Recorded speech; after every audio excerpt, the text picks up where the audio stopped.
Hello everyone. First of all, thank you all for following me on Twitch. We have just recently broken past 87,000 followers, so we're actually less than 13k away from that magical 100k, which I need to get Wargaming to sponsor that gigantic giveaway. So thank you very much for that. I appreciate you guys taking the time to do that. Moving on. Colorado. We just featured the Gneisenau now, so it was time for the American counterpart. The Colorado has many issues. The most important issue the ship has is ultimately its speed. It is incredibly sluggish.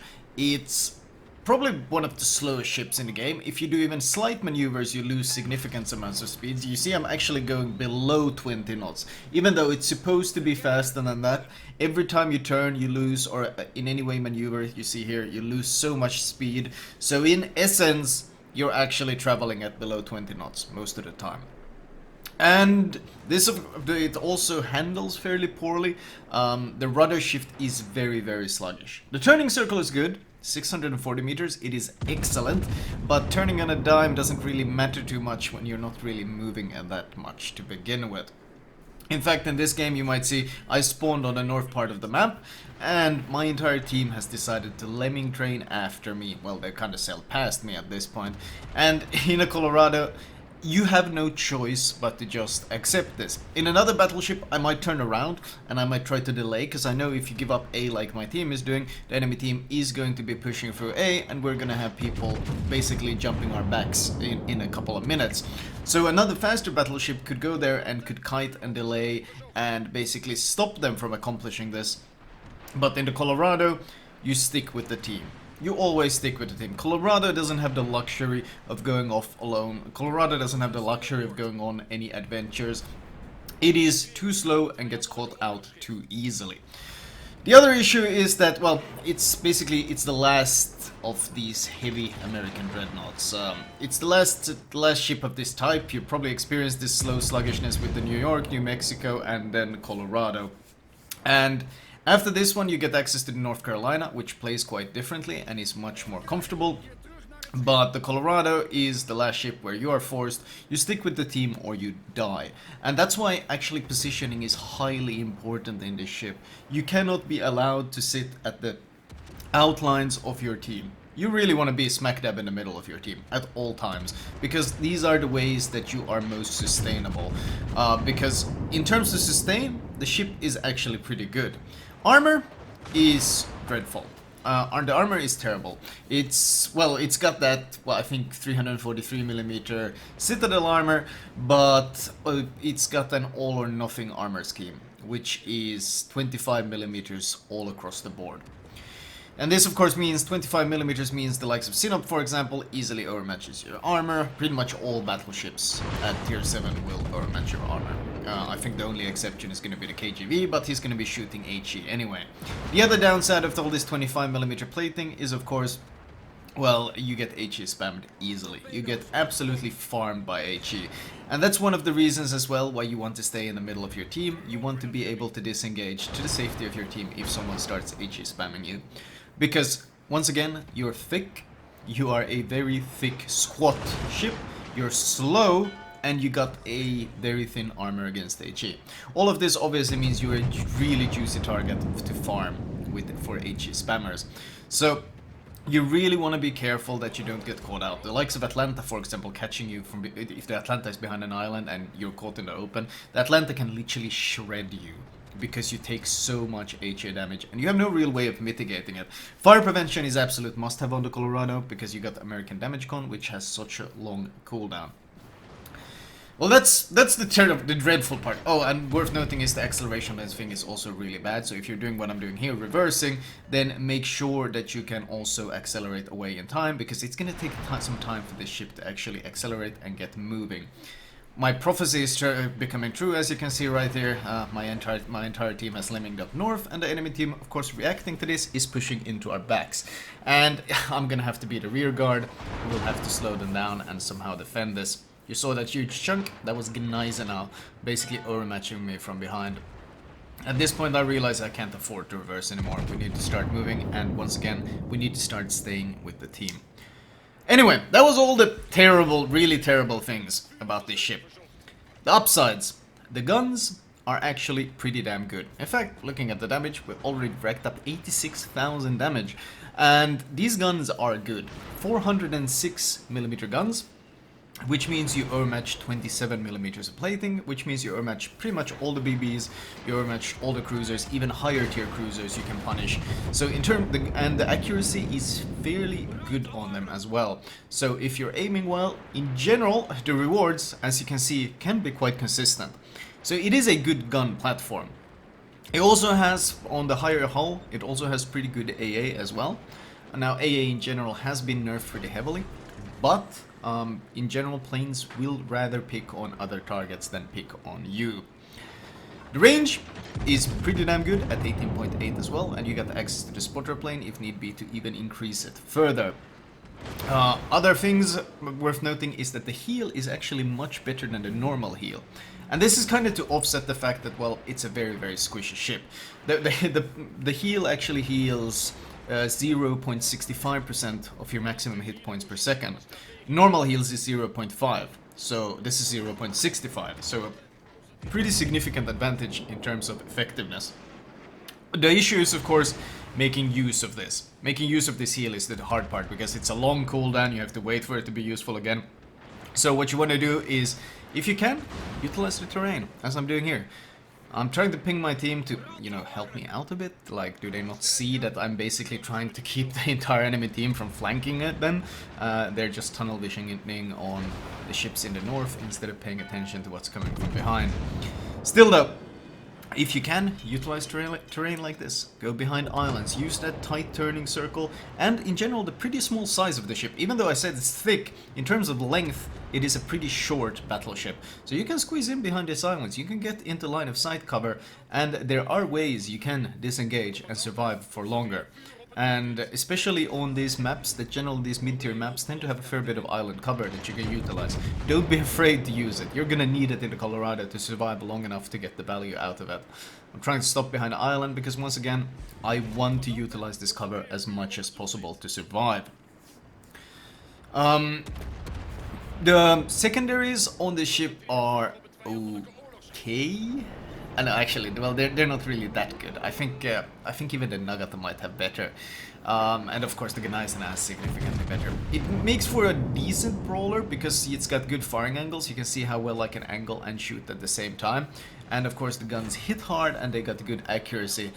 The problem is getting into a brawling situation, and this thing is rough. And if you do get full broadside, you can absolutely be citadeled. So.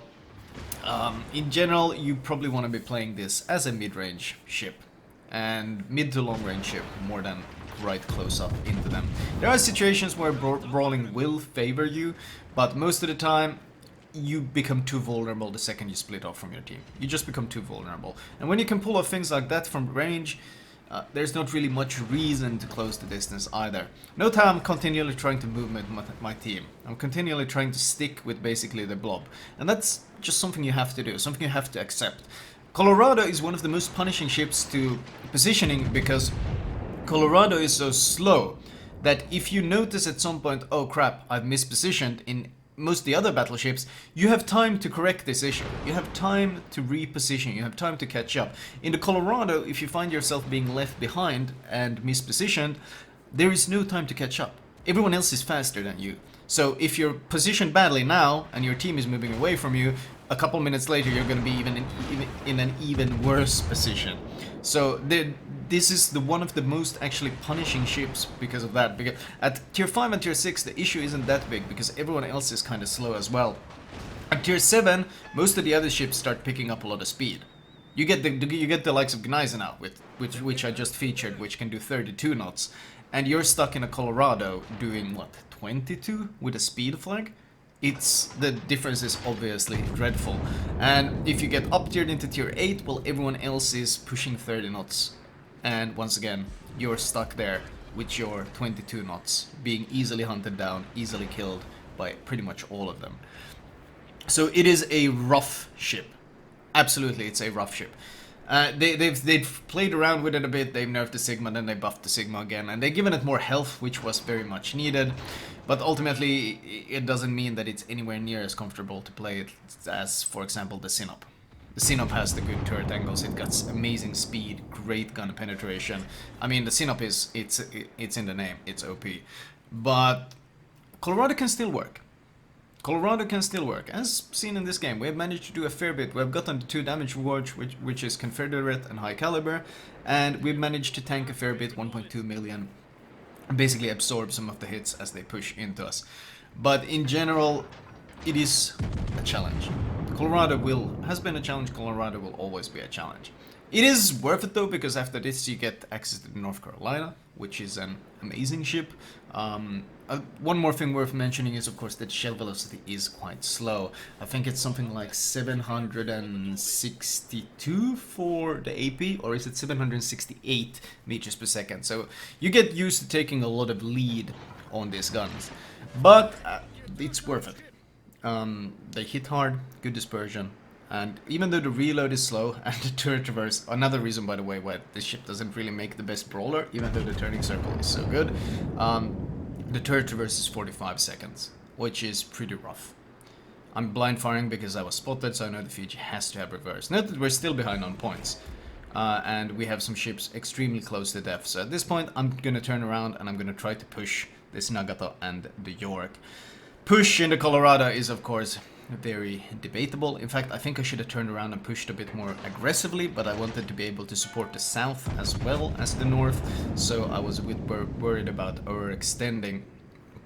But in this case, when the tide of battle turns, basically your team decides now it's time to push and you want to join them, the Colorado once again tends to get left behind.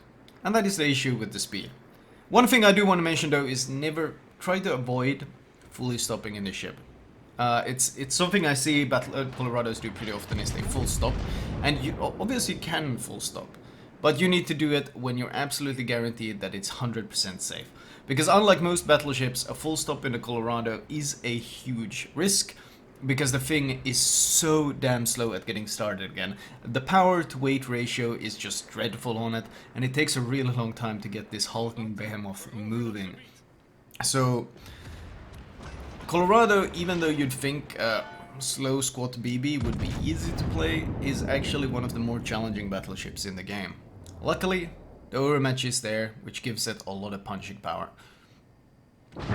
Another secured kill on this north flank, and they only have the Nagato left in the corner.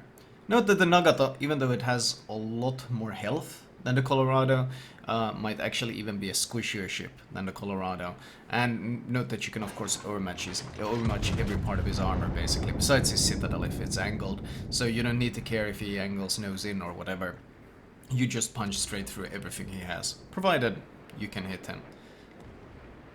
At this point they still have a points lead. It tells us how poor our map control has been this game. We have had no points lead the entire match. Ever since they gave up the entire south part of the map, it's been a downhill, basically an uphill battle to get back into the game. Luckily, the team that did manage to claw it out, and of course the additional damage that we chimed in probably helped a fair bit. 9k, not enough to secure the kill, but the South Dragon's fire does burn him to death. 173,000 damage, Confederate, High Caliber, and Dreadnought. Honestly, in the Colorado, you'll take it. In a Sinop, this would be an game. It does tell you a lot about the difference in power, like between some of the lines there. In the Sinop, this would be a, oh well, this was a pretty good game, but not that special. In the Colorado, a game like this, I'll be like, hey, yes, you know what? I'll happily take it. Because the Colorado is going to be a rough experience. A lot of people struggle with it. And it's not just that it has few guns or that it's slow, it's also the combination that everyone else is advancing. All the other tech lines, they're advancing significantly. The jump from tier 6 to tier 7 and then tier 7 to tier 8 is significant, whereas the Colorado kind of feels like you're sitting stationary in the USBB line. The guns get upgrades, everything else feels like you're still stuck in the low tiers and you're being the target to farm. And I understand that, because if I see a Colorado, I'm going to spam H at him, because he's an easy target to farm.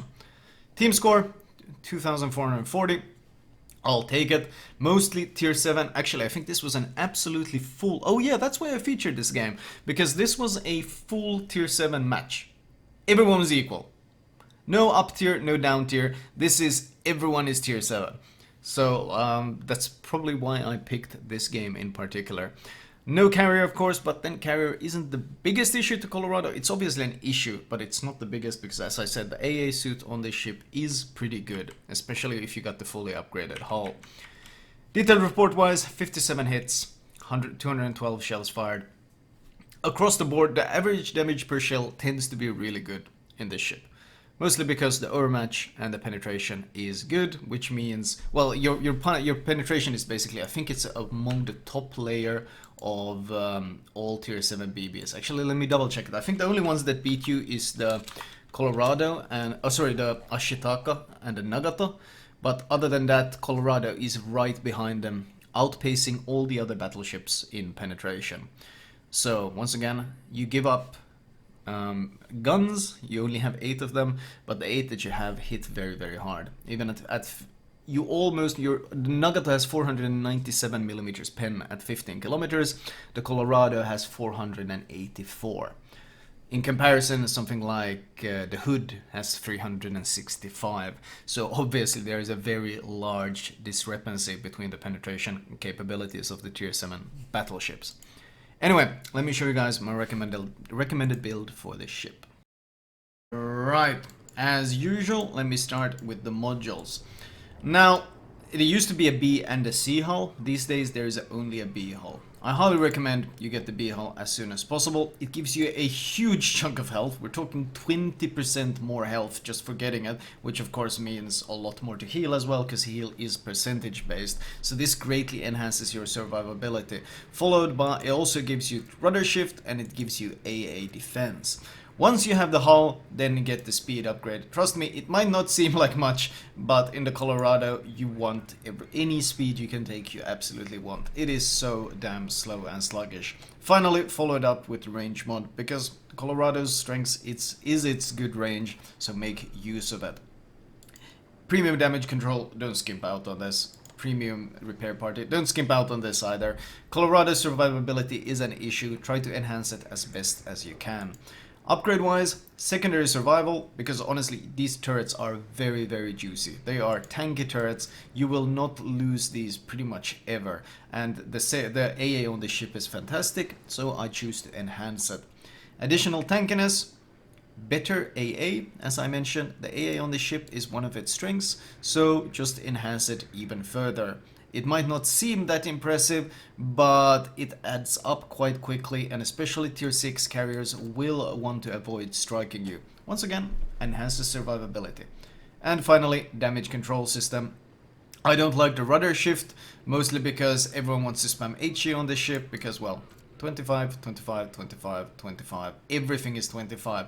So HE spammers love you. So you want to mitigate the additional fire damage you will get, because everyone will be shooting at you. Captain perk wise, if you have Halsey, he is my go-to captain for battleships because of that Confederate buff. Basically, if you manage to secure the Confederate, you get the hit hard talent, which means you get a main battery reload time of 20% extra. Sadly, I didn't have this in the commentary. I had another captain, but you saw how early I got Confederate in that game, and how useful this extra hit hard talent would have been if I've had him slotted. So yes, highly recommended on BBs if you can afford him. Perks wise, I always start with priority target, followed by adrenaline rush. If you got John Doe or Halsey Doe, you might want to go for expert marksman first, because it does make the ship much more comfortable to play. Followed up with superintendent, fire prevention, oh god do you need this, and concealment expert. Concealment expert isn't that valuable because your concealment is honestly pretty trash at 14.6, but you're gonna want it on the North Carolina and on the Iowa later. So it's worth getting, but don't prioritize it too highly. It's more of a late game perk. I would get both AR and expert marksman before I build into concealment. And as with the last 3 points, you go expert loader and jack of all trades. Once again, if you got John Doe or Halsey, you get a 75% buff here instead of 25, which makes a significant difference on battleships especially. Flag wise, all survivability. All survivability, basically, well, you can see it. We got reduction in fire, reduction in flooding, improved healing, improved speed, faster reload on consumables, AA secondaries. This is staying alive. That is the hard part in the Colorado. Staying alive and being able to use your guns is not an easy task. At first glance it might seem simple, but getting good results out of the Colorado can absolutely be a challenge. Anyway, I hope you guys enjoyed this bit blast from the past. Once again, I don't even remember when I last featured the Colorado, but I hope you guys enjoyed the commentary, and thank you guys for the subscriptions and the follows on the Twitch. I appreciate it a lot, and I will talk to you guys later.